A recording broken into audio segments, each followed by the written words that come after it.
MC Omari Nash Production. Lit Koson again.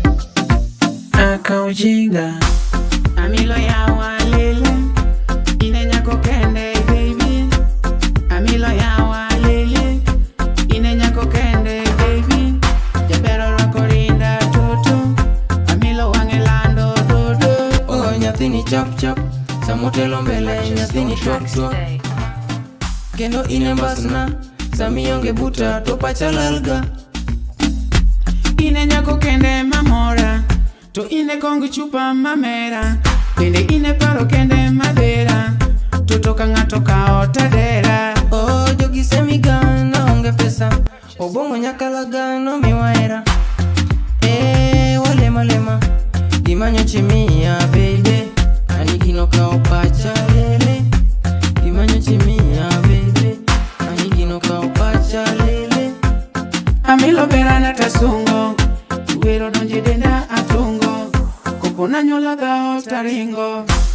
Amilo ya walele ine nyako kende baby.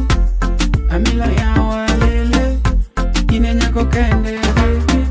Jatero rokorinda tutu Amilo wangelando baby.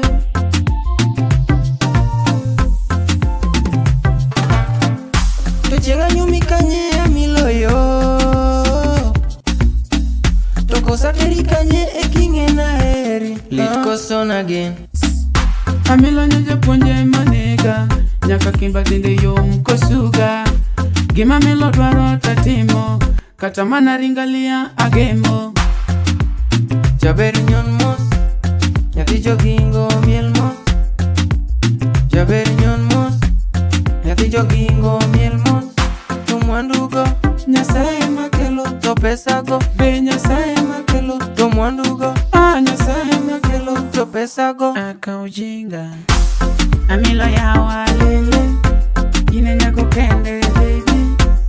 Amilo ya walele ine nyako kende baby. Jabero rokorinda toto Amilo wangelando dodo. MC Omari Nash. Jaberi nyon mos nyathi jogingo miel mos. Jaberi nyon mos nyathi jogingo miel mos. To mwandugo Nyasaye makelo to pesago. be Nyasaye makelo. To mwandugo aka ujinga Amilo ya walele